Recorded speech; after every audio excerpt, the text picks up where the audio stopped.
નમસ્કાર મિત્રો, સ્વાગત છે તમારું અમારી ચેનલ નેવિકા સ્ટોરી પર એક નવા વિડીયોમાં।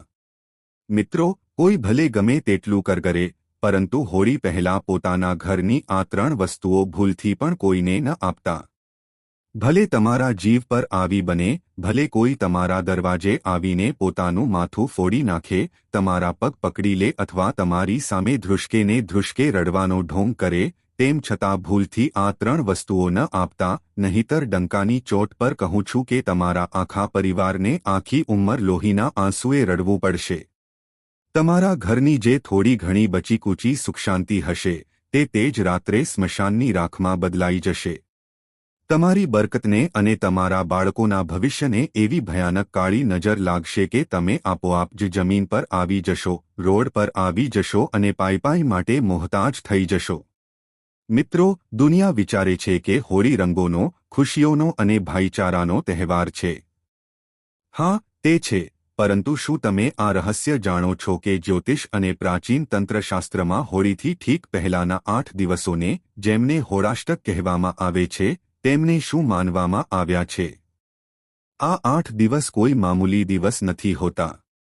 આ કાળી શક્તિઓ, અઘોરી વિદ્યાઓ, સ્મશાન જગાડનારાઓ અને નકારાત્મક ઉર્જાઓનું સૌથી મોટું અને સૌથી ખોફનાક કેન્દ્ર હોય છે। આ એ ભયાનક સમય છે જ્યારે હવામાં પણ જાદુટોણા, મારણક્રિયા, ઉચાટન અને વશીકરણ તરતું હોય છે। આ 8 દિવસોમાં બ્રહ્માંડના તમામ ગ્રહો પોતાની સૌથી ઉગ્ર અને ખતરનાક અવસ્થામાં હોય છે। અને જો આ ખોફનાક સમય અંતરાલમાં તમે અજાણતા પણ ઇન્સાનિયતના નાતે અથવા કોઈની મીઠી વાતમાં આવીને પોતાના ઘરની આ 7 વસ્તુઓ કોઈ બહારની વ્યક્તિને આપી દીધી, તો સમજી લેજો કે તમે તમારા જ હાથે તમારા આખા પરિવારની બરબાદીના મોતના વોરંટ પર સહી કરી દીધી। જો તમે આ જાણ્યા પછી પણ તમારા અહંકારમાં અથવા ઉતાવળમાં આ જાણકારીને અડધી અધૂરી છોડી દેશો અથવા વચ્ચેથી જ કટ કરી દેશો, તો કાલે તમારી ફૂટેલી કિસ્મતને અથવા ભગવાનને દોષ ન દેતા, કારણ કે જે ભયાનક અને રહસ્યમય ઘટના તમારી સાથે ઘટવાની છે, તેનાથી પછી તમને દુનિયાની કોઈ તાકાત, કોઈ તાંત્રિક કે કોઈ ડોક્ટર નહીં બચાવી શકે। એટલા માટે પોતાનું બધું કામ થોડીવાર માટે છોડી દો, દિલ થામીને બેસો, મગજને બિલકુલ શાંત કરી લો અને મારી એક વાતને પથ્થરની લકીરની જેમ તમારા મગજમાં ગાંઠ બાંધી લો। મારા વહાલા સાથીઓ, નેવિકા સ્ટોરીએ તમારી આંખોમાં એ દર્દ જોયું છે। તમે છેલ્લા કેટલાય વર્ષોમાં જે ભયાનક તકલીફો વેઠી છે તે હું અનુભવી શકું છું। તમે પાઈ માટે, એક રૂપિયા માટે પોતાને મોહતાજ થતા જોયા છે। યાદ કરો તમારી જિંદગીનો એ કાળો દિવસ, જ્યારે તમારું ખિસ્સું બિલકુલ ખાલી હતું, ઘરમાં બાળકોને ખવડાવવા માટે રાશન નહોતું અને તમને એક નાની મદદની જરૂર હતી। તમે આશા લઈને પોતાનાઓ પાસે ગયા હતા ત્યારે શું થયું હતું? પોતાનાઓએ જ તમને ધૂતકારી દીધા, તમને દગો આપ્યો, તમારી પીઠમાં ખંજર ભોંક્યું। તમારા જ સગા સંબંધીઓ, જેમને તમે તમારા લોહીથી પણ વધારે માનતા હતા, તેમણે તમને ભરી મહેફિલમાં નીચા દેખાડવામાં કોઈ કસર ન છોડી। તમારી મજાક ઉડાવવામાં આવી। તમે રાત્રે ઉઠીને તકિયામાં મોઢું છુપાવીને રડીને ભગવાનને પૂછ્યું છે કે, હે મહાદેવ, હે ઈશ્વર, આખરે મારી જ કિસ્મત આટલી ખરાબ કેમ છે? મેં કોઈનું શું બગાડ્યું છે જે મને આટલી દર્દનાક સજા મળી રહી છે? હું તો બધાનું ભલું કરું છું, પછી મારી સાથે જ ખરાબ કેમ થાય છે? તમે તમારી આખી જવાની, તમારી બધી ખુશીઓ, તમારા બધા શોખ, બધું જ તમારા પરિવાર માટે એક ઝટકામાં કુરબાન કરી દીધું। તમે પોતે ફાટેલા કપડાં પહેર્યા, પોતાના મનને માર્યું, પરંતુ પોતાનાઓને ખુશ રાખ્યા। પરંતુ બદલામાં તમને શું મળ્યું? ફક્ત મેણાટોણા, અપમાન, તિરસ્કાર અને એક ખોફનાક એકલતા। એવું લાગ્યું જાણે પૂરી દુનિયામાં તમારું કોઈ પોતાનું નથી। પરંતુ મારા સાથીઓ, હવે તમે તમારા આંસુ લૂછી લો, ગભરાશો નહીં, કારણ કે પ્રકૃતિનું પૈડું હવે ફરી ચૂક્યું છે। તમારા નવગ્રહ જે આટલા વર્ષોથી તમને રડાવી રહ્યા હતા, હવે જઈને ક્યાંક શાંત થયા છે। તમારા પિતૃ દેવતા અને સ્વયં મહાદેવ હવે જઈને તમારી તપસ્યાથી તમારા પર પ્રસન્ન થયા છે। તમારા ઘરમાં માતા લક્ષ્મીના આવવાનો, ધનના ભંડાર ભરાવવાનો રસ્તો હવે ખુલી રહ્યો છે। તમારી કિસ્મતનું એક કાટ લાગેલું તાળું જે વર્ષોથી બંધ હતું તે તૂટવાનું જ છે.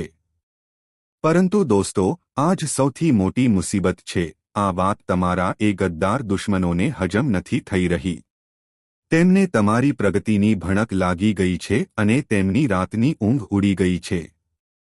તમારી આસપાસ કેટલાક એવા આસ્તીનના સાપ છે જે તમારી સામે તો સગા બને છે, તમારા ઘરની ચાપીએ છે, પરંતુ અંદરને અંદર તમારી આવનારી ખુશીને સળગાવીને રાખ કરવા માંગે છે. તેઓ તમારી હસતી ખેલતી જિંદગીમાં આગ લગાવવા માંગે છે. તેઓ તમારી બરબાદી ઈચ્છે છે અને તેઓ આજ હોળાષ્ટક અને હોળીના ભયાનક સમયનો પૂરો ફાયદો ઉઠાવશે. તેઓ એક સાજિશ હેઠળ તમારા ઘરે આવશે, બહુ મીઠી મીઠી વાતો કરશે, જૂઠો અપનાવ દેખાડશે, તમારા બાળકોને રમાડશે અને વાતોવાતોમાં તમારી ઇન્સાનિયતનો ફાયદો ઉઠાવીને તમારી પાસેથી એ 7 વસ્તુઓ માંગશે જેનાથી સીધું તમારા ઘરની લક્ષ્મી, તમારા ઘરનું રક્ષા કવચ અને તમારો જીવ જોડાયેલો છે. જો તમે એ વસ્તુઓ આપી દીધી તો સમજી લેજો તેમણે તમારું ભાગ્ય ચોરી લીધું. તો આખરે એ 7 વસ્તુઓ કઈ છે જે તમારે કોઈપણ કિંમતે, ભલે ગમે તે થઈ જાય, પોતાના ઘરની ઉંબરાની બહાર જવા નથી દેવાની. બિલકુલ કાન ખોલીને પૂરા ધ્યાન લગાવીને સાંભળી લો. તો સાથીઓ, પહેલી વસ્તુ બિલકુલ ધ્યાનથી અને કાન ખોલીને સાંભળો. પહેલી વસ્તુ છે સૂર્યાસ્ત પછી તમારા ઘરની સફેદ વસ્તુઓ જેવી કે દૂધ, દહીં, ચોખા, ખાંડ અથવા તો તમારા ઘરનું મીઠું. સાથીઓ, જ્યોતિષશાસ્ત્રમાં સફેદ રંગ કોઈ સામાન્ય રંગ નથી. તેનો સીધો અને ખૂબ ઊંડો સંબંધ ચંદ્રદેવ અને શુક્ર ગ્રહ સાથે હોય છે. ચંદ્રમા તમારા ઘરની શાંતિ અને તમારા મનના સુકૂનનો કારક છે અને શુક્રદેવ તમારા ઘરના ઐશ્વર્ય, ધનસંપત્તિ અને સુખસુવિધાઓના સ્વામી છે. વળી મીઠું, મીઠાનો સીધો સંબંધ ક્રૂર ગ્રહ રાહુ અને કર્મફદાતા શનિ સાથે હોય છે.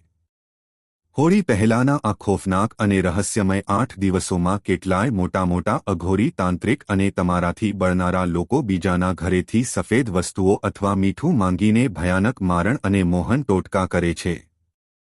જો કોઈ સાંજના સમયે, જ્યારે સૂરજ ઢળી ગયો હોય અને રાતનું અંધારું છવાવા લાગ્યું હોય, તે સમયે તમારા ઘરનો દરવાજો ખખડાવે અને બહુ મજબૂરીનું નાટક કરીને તમારી પાસે થોડું દૂધ, દહીં, ખાંડ કે મીઠું માંગે, તો તરત જ પોતાના બંને હાથ જોડી લેવા.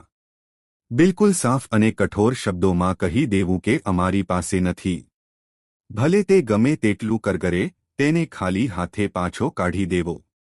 જો તમે ઇન્સાનિયતના નાતે અથવા શર્મના માર્યા તમારું મીઠું કે દૂધ આ સમયે કોઈને આપી દીધું, તો કોઈ કોરા કાગળ પર લખીને લઈ લો.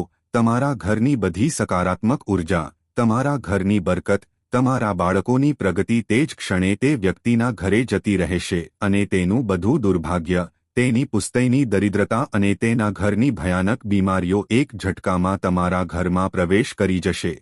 તમારું કમાયેલું બધું ધન બીમારીઓમાં પાણીની જેમ વહેવા લાગશે. અને મારા ભોળા દોસ્તો, જરા મગજ પર જોર આપો. આ સાંજના સમયે મીઠું કે ખાંડ માંગનારા કોઈ અજાણ્યા લોકો નહીં હોય. આ તમારા જ આસપાસના લોકો અથવા એ ચાલાક સંબંધીઓ હશે જે તમારા મોઢા પર તો બહુ મીઠું બોલે છે, તમને ગળે લગાવે છે, ભાઈ ભાઈ કહે છે, પરંતુ પીઠ પાછળ તમારી બરબાદીની માનતાઓ માને છે. માણસના જીવનની સૌથી કડવી અને રડાવી દે તેવી સત્યતા એ જ છે સાથીઓ કે આ કળિયુગના ખોફનાક દોરમાં કોઈ કોઈનું સગું નથી.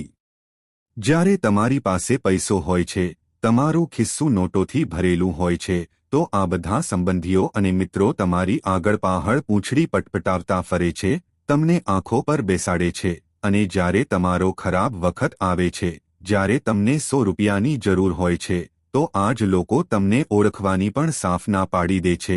તમને રોડ પર જોઈને પોતાનો રસ્તો બદલી લે છે, છુપાઈ જાય છે. આ એ જ બેવડા ચહેરાવાળા લોકો છે જે તમારી થોડીક પ્રગતિ જોઈને, તમારા ઘરમાં આવતી લક્ષ્મીને જોઈને, તમારા બાળકોને હસતા ખેલતા જોઈને અંદરને અંદર લોહીના ઘૂંટડા પીએ છે, ઈર્ષા અને બળતરાની આગમાં ખાખ થઈ રહ્યા છે. એટલા માટે આ મુખોટા પહેરેલા વરુઓથી બહુ સાવધાન રહેજો. પોતાની શરાફતને, પોતાની અછાઈને પોતાની નબળાઈ ન બનવા દેતા. હવે બીજા માટે જીવવાનું છોડી દો. હવે આવીએ છીએ બીજી વસ્તુ પર. બીજી વસ્તુ છે તમારા ઘરની જૂની સાવરણી. સાથીઓ, આપણા શાસ્ત્રો અને વેદોમાં સાવરણીને માત્ર સાફસફાઈની કોઈ મામૂલી વસ્તુ નહીં પરંતુ સાક્ષાત ધનની દેવી માતા લક્ષ્મીનું સ્વરૂપ માનવામાં આવ્યું છે. સાવરણી આપણા ઘરથી દરિદ્રતા રૂપી અલક્ષ્મીને બહાર કાઢે છે અને માતા લક્ષ્મીના વાસને ઘરમાં સ્થિર કરે છે. પરંતુ બહુ બધા ભોળા લોકો હોળાષ્ટકના આ ભયાનક દિવસોમાં અથવા હોળીની સાફસફાઈ કરતી વખતે અજાણતા પોતાની જૂની સાવરણી રોડ પર કચરામાં ફેંકી દેશે અથવા કોઈ માંગવાવાળા ગરીબને દાનમાં આપી દેશે. ભૂલથી પણ પોતાની જિંદગીમાં આ મહાપાપ ન કરતા. સાથીઓ, હોળીથી ઠીક પહેલા જૂની સાવરણી ઘરની બહાર કાઢવાનો અથવા કોઈને આપવાનો સીધો જ મતલબ છે કે તમે તમારા જ હાથે પોતાની જ મરજીથી માતા લક્ષ્મીનું ઘોર અપમાન કર્યું છે. તમે ધનની દેવીને ધક્કા મારીને પોતાના ઘરની બહાર હંમેશા માટે કાઢી દીધા છે. તંત્રવિદ્યા અને કાળી કિતાબમાં કોઈના ઘરની જૂની સાવરણીથી એવા ખોફનાક અને અચૂક ટોટકા કરવામાં આવે છે જેના વિશે વિચારીને પણ રૂવાડા ઊભા થઈ જાય. જો તમારા દુશ્મનોના હાથમાં તમારી જૂની સાવરણી લાગી ગઈ તો તેઓ તે સાવરણીની સળીઓથી તમારા ઘરની આવકને એવી બાંધશે કે રાતોરાત કરોડપતિ માણસ પણ પાઈનો મોહતાજ થઈ જશે. ચાલતો વેપાર અચાનક ઠપ થઈ જશે, ઘરના મુખિયાની નોકરી છૂટી જશે અને આખો પરિવાર દેવાના એવા ભયાનક દલદલમાં ફસાઈ જશે જ્યાંથી બહાર નીકળવાનો કોઈ રસ્તો, કોઈ દરવાજો નહીં બચે. તમારી પેઢીઓ દેવું ચૂકવતા ખતમ થઈ જશે. હવે ધ્યાનથી સાંભળો ત્રીજી વસ્તુ. ત્રીજી વસ્તુ છે તમારા પહેરેલા જૂના કપડાં અને મહિલાઓના સુહાગની નિશાની. સાથીઓ, આપણે બધા જાણીએ છીએ કે શાસ્ત્રોમાં દાન કરવાને બહુ મોટું પુણ્ય માનવામાં આવ્યું છે, પરંતુ યાદ રાખો સમય અને કાળનું ચક્ર બહુ બળવાન હોય છે. હોળી પહેલાના આ ખોફનાક હોળાષ્ટકના દિવસોમાં પોતાના અથવા પોતાના બાળકોના પહેરેલા જૂના કપડાનું દાન ભૂલથી પણ કોઈ ગરીબને અથવા માંગવાવાળાને બિલકુલ ન કરવું. અને ખાસ કરીને ઘરની માતાઓ અને બહેનોએ પોતાનું વાપરેલું સિંદૂર, પોતાની બિંદી, પોતાની પહેરેલી બંગડી અથવા પોતાનો પરસેવાથી ભીંજાયેલો રૂમાલ કોઈપણ અજાણ્યા અથવા શંકાસ્પદ વ્યક્તિને કે પડોશણને તો ક્યારેય ન આપવો જોઈએ. વિજ્ઞાન અને તંત્રશાસ્ત્ર બંને આ વાતને માને છે કે તમારા શરીરનો પરસેવો અને તમારા શરીરની જે ઓરા ઉર્જા હોય છે તે કપડાં અને વસ્તુઓના રેશામાં વસી જાય છે. તમારા એ છુપાયેલા દુશ્મનો જે તમારા ઘરે આવતા જતા રહે છે તેઓ તમારા આ જ કપડાની રાહ જુએ છે. આ દુષ્ટ લોકો તે કપડાને લઈ જઈને તેના પર સ્મશાનની રાખ, ઘુવડના પીંછા અથવા લીંબુ અને લવિંગનો એવો ખોફનાક ઉતારો કરશે કે તમારા હસતા ખેલતા ઘરમાં અચાનકથી કોઈ બહુ મોટી અને અસાધ્ય બીમારી આવી જશે. માણસ ખાટલો પકડી લેશે, તરફડશે, પરંતુ મોટા ડોક્ટરોની મશીનો પણ આ નહીં પકડી શકે કે આખરે શરીરમાં બીમારી શું છે. કોઈ એવી ભયંકર અનહોની થઈ જશે કે તે બીમારીનો ઈલાજ કરાવતા હોસ્પિટલોના લાખોના બિલ ભરતા તમારી પુશ્તૈની જમીન, તમારા ઘરેણાં અને તમારું ઘર પણ વેચાઈ જશે. જરા આંખો બંધ કરીને વિચારો સાથીઓ, તમે તમારા બાળકો માટે, તમારા આ પરિવારને પાળવા માટે કેટલીય રાતો વગર ઊંઘે પડખા ફેરવતા ગુજારી છે. જ્યારે તહેવાર આવતો હતો ત્યારે તમે તમારી પસંદનું કોઈ નવું કપડું નહોતું ખરીદ્યું, પોતાના ફાટેલા જૂતાથી કામ ચલાવી લીધું જેથી તે પૈસાથી ઘરનો ખર્ચ ચાલી શકે અને બાળકોના ચહેરા પર સ્મિત આવી શકે. તમે હંમેશા પોતાના મનને માર્યું છે, પોતાનું ગળું ઘોંટીને પોતાની ઈચ્છાઓની ચિતા સળગાવીને આ જિંદગી જીવી છે. અને બદલામાં આ દુનિયા, આ તમારા પોતાના તમને શું આપે છે? ફક્ત દગો, પીઠ પાછળ બુરાઈ અને લોહીના આંસુ. આ માયાજાળમાં ફસાયેલો દરેક માણસ આજે સ્વાર્થી થઈ ચૂક્યો છે. જેના માટે તમે તમારો જીવ કાઢીને મૂકી દો તે પણ કહે છે કે તે મારા માટે કર્યું જ શું છે. જે માણસ કાલ સુધી તમારા ટુકડા પર પડતો હતો, જેના ખરાબ વખતમાં તમે તમારું ખિસ્સું ખાલી કરી દીધું હતું, જેની આંગળી પકડીને તમે તેને ચાલતા શીખવ્યું હતું, આજે તે જ માણસ બે પૈસા કમાઈને તમારી સામે સીનું તાણીને ઊભો છે, તમને આંખો બતાવી રહ્યો છે. એટલા માટે મારા સાથીઓ, બહુ થયું બીજા માટે જીવવાનું, બહુ થયું આ જાલિમ દુનિયાની પરવાહ કરવાનું. હવે પોતાના પરિવારની અને પોતાની લોહી પ્રસેવાની કમાણીની રક્ષા પોતે કરતા શીખો.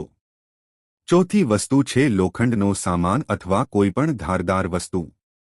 જ્યોતિષશાસ્ત્રમાં લોખંડનો અને ધારદાર હથિયારોનો સીધો સંબંધ ન્યાયના દેવતા અને કર્મફદાતા શનિદેવ સાથે હોય છે. સાથે જ તેને રાહુનું પ્રતીક પણ માનવામાં આવે છે.